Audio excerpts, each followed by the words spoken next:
අද වෙනකොට ලංකාවේ ඖෂධ හිඟය සම්බන්ධයෙන් විවිධ කතා සිදු වෙනවා. නමුත් අපිට මේ වෙලාවේ කියන්නට තියෙන විශේෂයෙන්ම මේ ඖෂධ හිඟය කියන එක අපි බලාපොරොත්තු වෙන සාමාන්‍ය තත්ත්වයේ ඖෂධ හිඟයක් නෙවෙයි. මේක මේ මොහොත වෙනකොට ලංකාවේ ඖෂධ අර්බුදයක් දක්වා දිග්ගැසිලා තියෙනවා.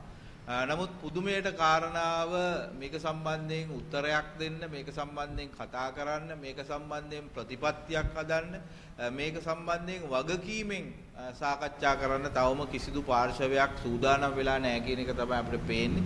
ඉතින් අපි මුලින්ම කියන්නේ ලංකාවේ දැන් තියෙන ඖෂධ හිඟයක් නෙවෙයි. ලංකාවේ දැන් තියෙන ඖෂධ අර්බුදයක්. මේ මතුවෙමින් ඉන්න අර්බුදය ඇතුලේ සෞඛ්‍ය සේවාවේ බොහෝ දේවල් වෙනස් වෙන්නට පුළුවන්. ඒ වගේම රටක් විදිහටත් බොහෝ දේවල් වෙනස් වෙන්නට පුළුවන්. අපි ඉස්සර දන්න ඖෂධ හිඟයේදී සාමාන්‍යයෙන් රෝහලකට පැමිණෙන කෙනෙකුට ඖෂධයක් නැහැ කිව්වහම වෛද්‍යවරයා ඒකට චිට් එකක් ලියලා දෙනවා. ඒ චිට් එක අරගෙන ළඟම තියෙන ෆාමසියට ගියාම ඕනෙම ඖෂධයක් මිලදී ගන්න පුළුවන්. ඉතින් අපි ඖෂධ හිඟය හඳුනාගෙන තිබ්බේ මේ විදිහට.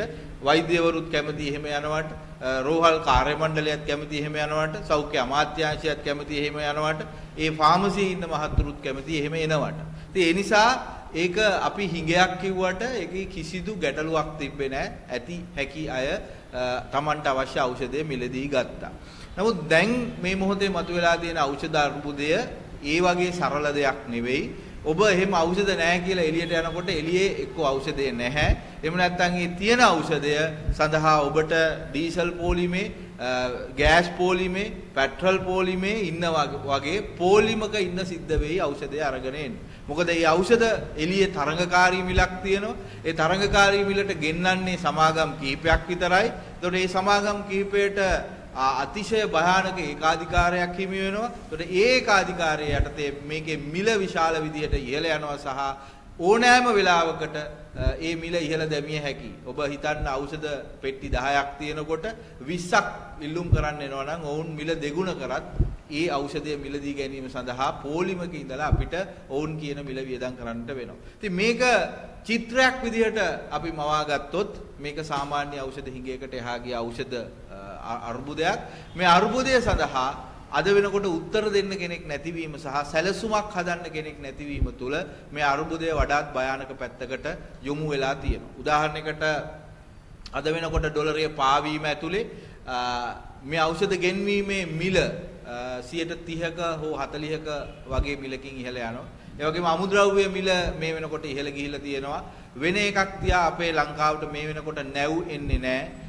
ගුවන් යානා එන්නේ නැහැ. ඒ නිසා අපිට මේ වෙනකොට ඖෂධ ගෙන්වීම සඳහා කලින් නැවකට රුපියල් 1000ක් ඖෂධ තොගයක් ගේන්න වේදන් වුණා නම් අද වෙනකොට ඒ තොගයටම 10000ක වගේ මුදලක් ගෙවන්න වෙන අවස්ථාවක් තියෙනවා. ඒ නිසා 10 ගුණයකින් සමහර වෙලාවට මේ නැව් ගාස්තු විතරක් ඉහළ ගිහිලා තියෙනවා. ඒතර මේ தত্ত্বය යටතේ මේක කළමනාකරණය කරන්නේ කොහොමද කියනකොට මේක අර Apple මිදි වගේ භාණ්ඩ තහනම් කරලා ගෙන්නන එක නවත්තලා දැන් අපි දේශීය ඖෂධ බොමු කියලාත් සමහර විට කට්ටියක් හෙට අනිද්දා පටන් ගනි.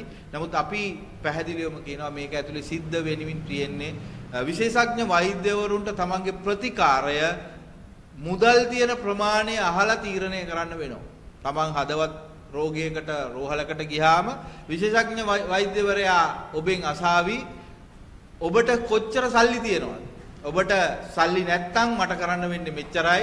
ඔබට සල්ලි තියෙනවා නම් මට මෙච්චරයි. ඔබට ගොඩාක් සල්ලි තියෙනවා නම් මට මේ වගේ දෙයක් කරන්න පුළුවන්. මොකද අපි අද දකිනවා ඖෂධ හිඟයට පිළියම් හොයනවා කියලා රජය කරන්නේ සාමාන්‍ය ඖෂධ කිහිපයක් සඳහා ඊටා අවිධිමත් තීන්දුව ගනිමින් ඒ සඳහා ඊටා తాවකාලික පිළියම් කිහිපයක් ලබා දීලා නැහැ ඖෂධ හිඟයක් නැහැ කියනවා වගේ එකක්.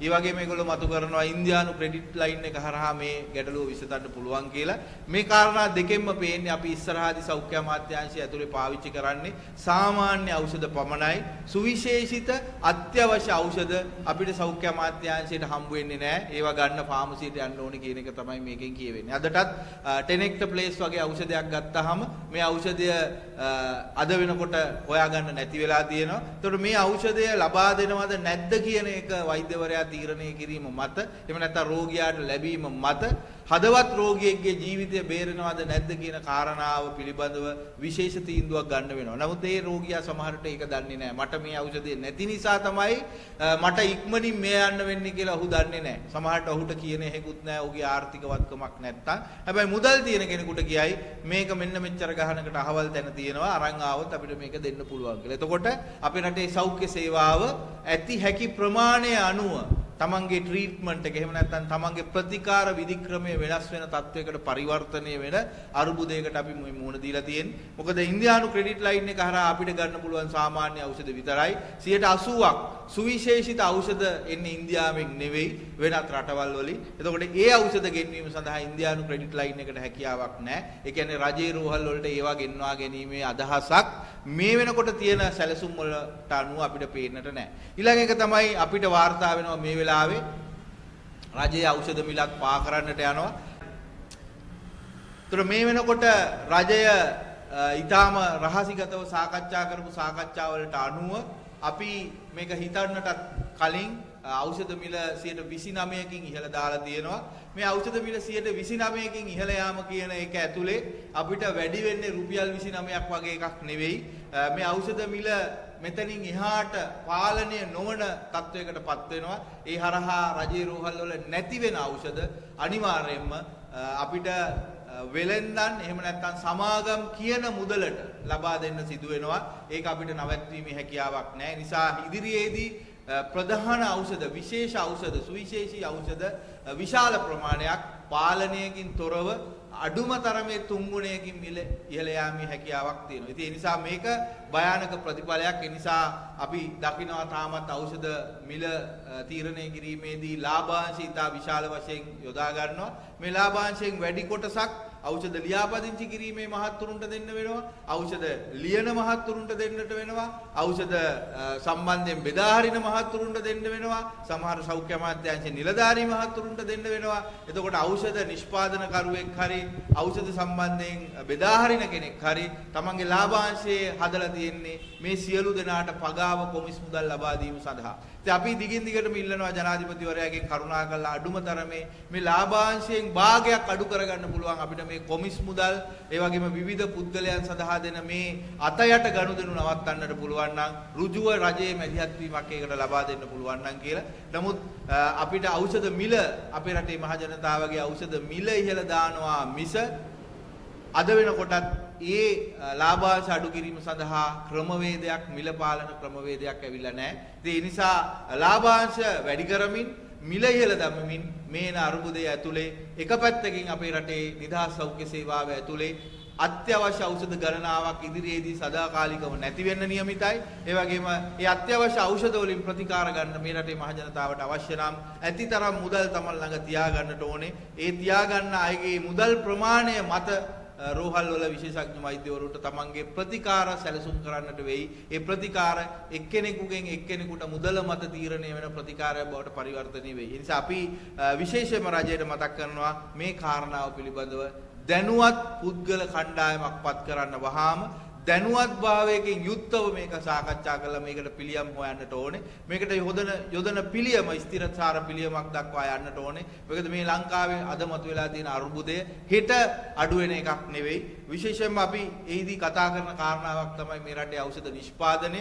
ඖෂධ නිෂ්පාදනය අපි මේ රටේ උත්ප්‍රේරණය කරොත් පළවෙනි එක තමයි අපිට ඖෂධ සම්බන්ධයෙන් නැව් ගාස්තු 10%ක 10 ගුණයකින් 10%ක නෙමෙයි 10 ගුණයකින් අපිට එක නැවක් රටට ගේන මුදලින් නිමි ඖෂධ එක නැවක් ගේන මුදලෙන් අමුද්‍රව්‍ය ගේනවා නම් නැව් 20ක් ගේන්න පුළුවන්. ඒ වගේම මේ රට අද වෙනකොටත් ඖෂධ සඳහා ගෙවන්නේ ශ්‍රමය සඳහා ගෙවන්නේ ඩොලර් වලින් පිටරට පුද්ගලයන්ට. ඉතින් අපිට මේ ඩොලර් වලින් පිටරට පුද්ගලයන්ට ඖෂධ සඳහා ගෙවන ශ්‍රමය සඳහා ගෙවන එකක් ඩොලර් වලින් නොගෙවා රුපියල් වලින් ගෙවන්න පුළුවන්. ඊළඟ එක තමයි ඒ ගෙවන මුදල පිටරටට ඇදිලා යන්නේ නැහැ. මේ රටේ කාට හරි පුරවැසියෙකුට තමයි මේ මුදල හම්බ වෙන්නේ. අලුත් රැකියාවක් විදිහට ඒක උත්පාදනය කරන්නට පුළුවන්. නමුත් අපි දකිනවා ඖෂධ නියාමන අධිකාරිය ඊටාම අදක්ෂයි.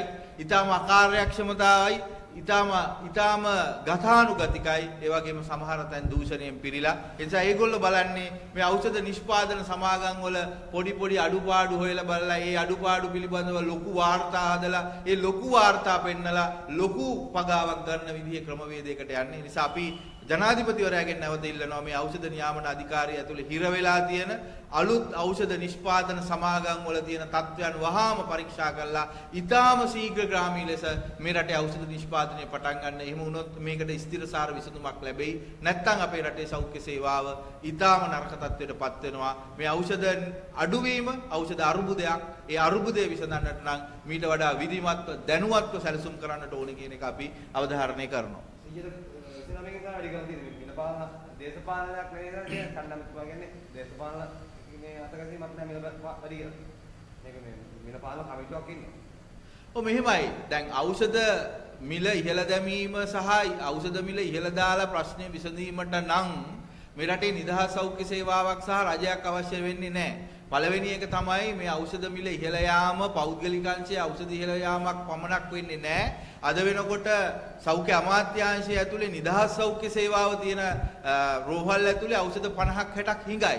එතකොට මේ 50ක් 60ක් හිඟ වෙන ස්වභාවයක් ඇතුලේ මේ හිඟ වෙන තත්වයක් ඇතුලේ එළියේ ෆාමසියේ ඖෂධ 128කින් ඉහළ යනවා කියන්නේ මේ වැඩි වෙන්නේ නිදහස් සෞඛ්‍ය සේවාවේ බිල සහ නිදහස් සෞඛ්‍ය සේවාව අපේක්ෂා කරගෙන එන රටේ මහ ජනතාවගේ බිල. ඉස්සර ෆාමසියෙන් මිනිස්සු ඖෂධ ගත්තේ Tamanට සල්ලි තියෙනවා නම් විතරයි. Tamanට ඒක Tamanගේ තීරණයක් විදියට නම් විතරයි. නමුත් දැන් අද වෙනකොට රජයේ රෝහල් වල අතිමහත් බහුතරයක් ඖෂධ හිඟ වුණාම මේ මිල ඉහළ යාම මේ රටේ අතිශය දුප්පත්කමින් පෙළෙන පීඩිත මිනිසුන්ටත් අදාළයි. ඒතකොට ඒ මිනිස්යාට මේ ඖෂධය ගේන්න බැයි නම් ඔහුගේ ජීවිතය පිළිබඳව තීරණයක් ඔහුට ගන්න වෙනවා. ඒ නිසා මේක සාමාන්‍ය මිල සූත්‍රයක් යටතේ බාහිර ෆාමසියක ඖෂධයක් වැඩි වෙනවා වගේ සරල දෙයක් නෙවෙයි. මොකද අපිට අද වෙනකොට බොහෝ ඖෂධ ගන්න වෙලා තියෙන්නේ බාහිර ෆාමසිය වලින් තමයි.